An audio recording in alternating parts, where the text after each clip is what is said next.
ശബരിമലയിലുണ്ടായ സംഭവത്തെ കൃത്യമായിട്ട് മനസ്സിലാക്കി ഇടപെട്ട ഗവൺമെൻറ്റാണ് കേരളത്തിലെ ഇടതുപക്ഷ മുന്നണി ഗവൺമെൻറ്.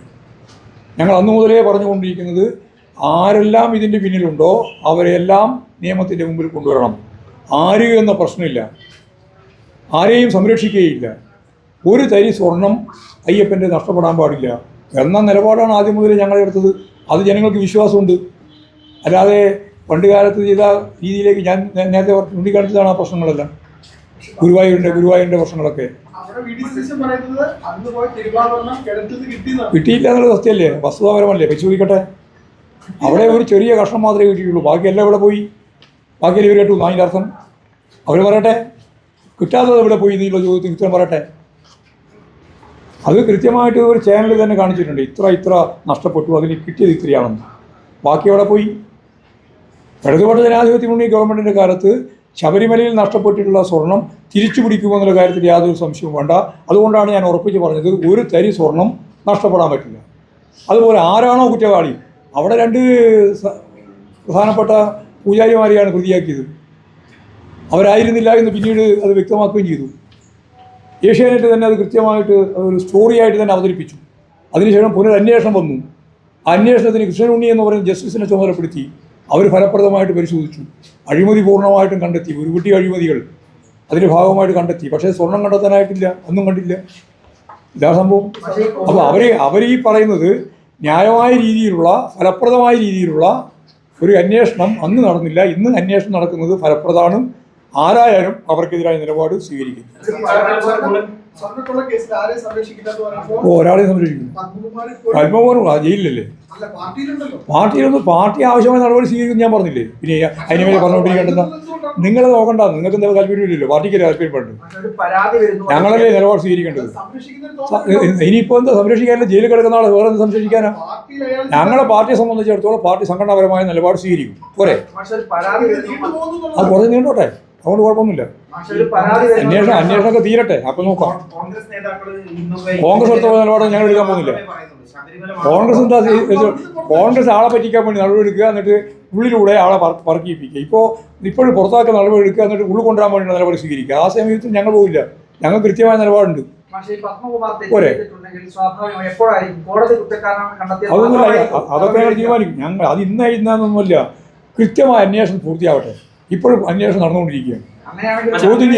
ചോദ്യം ചെയ്യലും അന്വേഷണവും നടന്നുകൊണ്ടിരിക്കുന്ന ഈ അന്വേഷണം പൂർത്തിയാകുന്ന മുറക്ക് നമുക്ക് നിലപാട് സ്വീകരിക്കാം. അന്വേഷണത്തിന് പൂർണ്ണമായ സംതൃപ്തി. ജയിലിലായതുകൊണ്ട് മാത്രം കുറ്റാരോപണം പൂർണ്ണമാവുന്നില്ല. അന്വേഷണം പൂർത്തിയായി ആകട്ടെ.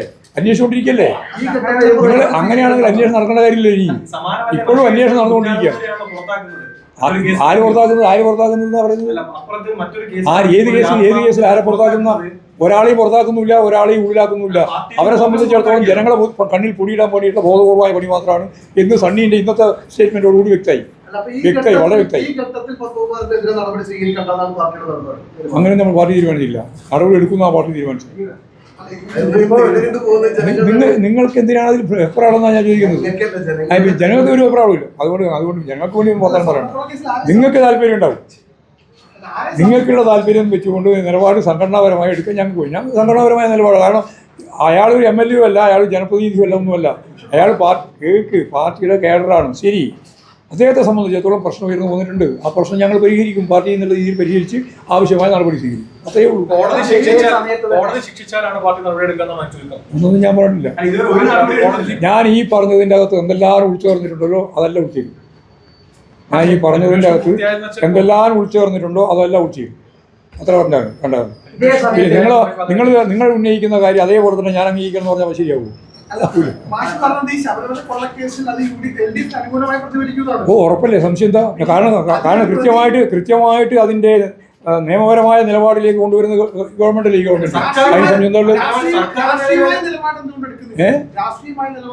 രാഷ്ട്രീയമായ നിലപാട് എടുത്തത് ഞാനല്ലേ. ഈ രാഷ്ട്രീയമായ നിലപാടില്ല ഞാൻ പറഞ്ഞുകൊണ്ടിരിക്കുന്നത്. ആവശ്യമായ നിലപാട് സ്വീകരിക്കുന്നതിന് ഭാഗമായി ഞാൻ 3 കാര്യമാണ് പറഞ്ഞത്. 1, ഇതിന്റെ പിന്നിൽ പ്രവർത്തിച്ചവരെ നിയമത്തിന് മുമ്പിൽ കൊണ്ടുവരിക. 2, ഒരു തരി സ്വർണം നഷ്ടപ്പെടാതിരിക്കുക. 3, ആര് എന്നതിനെ അടിസ്ഥാനപ്പെടുത്തിയിട്ടുള്ള ഒരു പ്രശ്നവും പാർട്ടി കൈകാര്യം ചെയ്യില്ല, ഗവൺമെൻറ് കൈകാര്യം ചെയ്യില്ല. ആരായാലും അവർക്കെതിരായി ഗവൺമെൻറ് സംവിധാനം ഉപയോഗപ്പെടുത്തി കൃത്യമായ നിലപാട് സ്വീകരിക്കും. പാർട്ടി നിലപാടനുസരിച്ച് ആവശ്യമായ സമീപനം സ്വീകരിക്കും. ഇത്രയും കാര്യം വെറുതെ അങ്ങനെ പറഞ്ഞുകൊണ്ടിരിക്കുന്നുണ്ടാവും. ഇത്രയും കാര്യം ഞാൻ ആദ്യം മുതലേ പറഞ്ഞു. ആദ്യത്തെ സംഭവം നടന്ന ഈ സംഭവം പുറത്തു വന്ന ഒന്നാമത്തെ ദിവസം ഞാൻ പത്രസമ്മേളനം വിളിച്ച് പറഞ്ഞത് ഇതാണ്. പറഞ്ഞത് അന്ന് യഥാർത്ഥത്തിൽ ദേവസ്വം ബോർഡിൻ്റെ കീഴിലുള്ള സംവിധാനമായിരുന്നു അന്വേഷണം നടന്നത്. വിജിലൻസ്, ദേവസ്വം ബോർഡിൻ്റെ ഭാഗമായിട്ട് വിജിലൻസ്. അന്ന് പറഞ്ഞത് ഹൈക്കോടതിയുടെ നിർദ്ദേശം അനുസരിച്ചുള്ള ഒരു SIT വേണം. അന്ന് SIT രൂപീകരിച്ചിട്ടില്ല. SIT വേണം. എന്നിട്ട് ഈ കാര്യം മുഴുവൻ അന്വേഷിക്കണം. അന്വേഷിച്ച് ആരാണോ കുറ്റവാളി അവരെ നിയമത്തിൻ്റെ മുമ്പിൽ കൊണ്ടുവരണം. ഞാൻ നേരത്തെ പറഞ്ഞ പോലെ ഒരു തരി സ്വർണം നഷ്ടപ്പെടാൻ പാടില്ല. ആരാണോ ഉത്തരവാദി അവരെ സംരക്ഷിക്കേണ്ട ബാധ്യത ഗവൺമെൻറ്റിനില്ല, ആരായാലും. അത് കൃത്യമായിട്ട് അന്നേ പറഞ്ഞു തന്നെയാണ്. ഇന്നും അത് തന്നെയാണ് ആവർത്തിക്കുന്നത്. ഞങ്ങൾക്ക് മാറ്റി പറയേണ്ടി വന്നിട്ടില്ല. ഞങ്ങൾ ആ നിലപാട് തന്നെ സ്വീകരിക്കുകയാണ്. ഇനിയും ആ നിലപാട് തന്നെ സ്വീകരിച്ചു പോകും. അവരെ ആരോപണത്തിന് മറുപടി പറയേണ്ട യാതൊരു കാര്യമില്ല. ആട്ടെ, ഞങ്ങൾക്ക് അതിൽ ഭയമൊന്നുമില്ല. അതുകൊണ്ട് ഇത്തിരി കാര്യം ഞാൻ പറയും. ഞങ്ങൾക്ക് ഇതിൻ്റെ അകത്ത് ഒന്നും മറച്ചു വെക്കാനില്ല.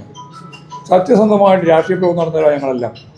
ഏതെങ്കിലും രീതിയിൽ ആരെങ്കിലും സംരക്ഷിക്കുമെന്ന് വിചാരിച്ചിട്ട് ഒരാളെയും സംരക്ഷിക്കുന്ന പ്രശ്നമില്ല.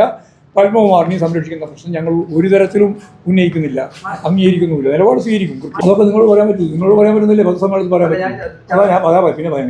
സംഘടനാപരമായ ചർച്ച അത് നിങ്ങളോട് പറയുമെന്നു. നിങ്ങൾ ഇതേവരെ എപ്പോഴും നിങ്ങളോട് പറഞ്ഞിട്ടുണ്ടോ? അല്ല, ഞാൻ ചോദിക്കുന്നതാണ്. പാർട്ടിക്കകത്ത് നടന്ന ചർച്ച ഇതുവരെ നിങ്ങളോട് ആരോടും പറഞ്ഞിട്ടുണ്ടോ? ഇല്ലല്ല, ഇന്നേവരെ പറഞ്ഞിട്ടില്ല. ഇനി പറയുകയും ചെയ്യില്ല. പോരെ, അത് എന്താണെന്ന് പറയില്ല. പാർട്ടി ചർച്ച ചെയ്ത് തീരുമാനത്തിന്റെ ഭാഗമായിട്ട് നിങ്ങളോട് എന്തെങ്കിലും പറയേണ്ടിട്ടുണ്ടെങ്കിൽ അത് ഞങ്ങൾ പറയും. അതിപ്പോ പറഞ്ഞിട്ടില്ല. അത്രേ.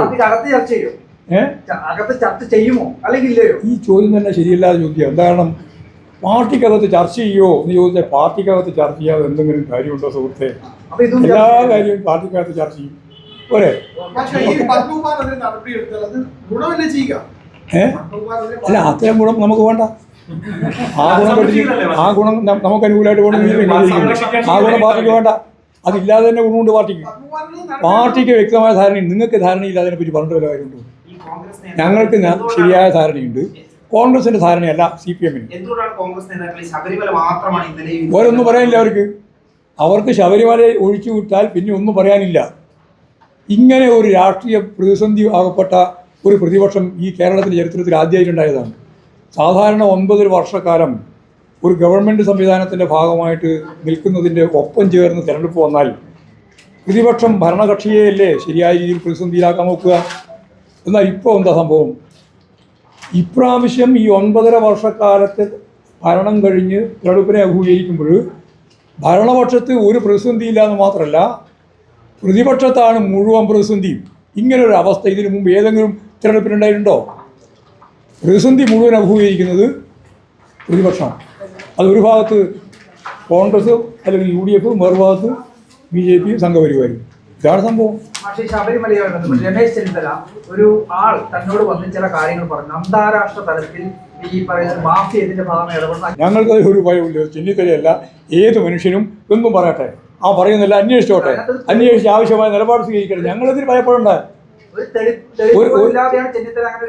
അങ്ങനെയുള്ള അസംബന്ധങ്ങളാണ് പറഞ്ഞുകൊണ്ടിരിക്കുക. അത് ഞങ്ങളൊന്നും ഉത്തരം പറയാൻ നിങ്ങൾ തന്നെ പറഞ്ഞോളാം. ഉത്തരം മാധ്യമങ്ങൾ തന്നെ അതിന് മറുപടി പറഞ്ഞു. ഞങ്ങൾക്കതിലൊന്നും മറച്ചു വെക്കാനില്ല. ഞങ്ങളെ ഭയപ്പെടുത്താൻ നോക്കണ്ട. ഇക്കാര്യം പറഞ്ഞിട്ടൊന്നും. അത് ചെന്നിത്തലയായാലും വേറെ ആരായാലും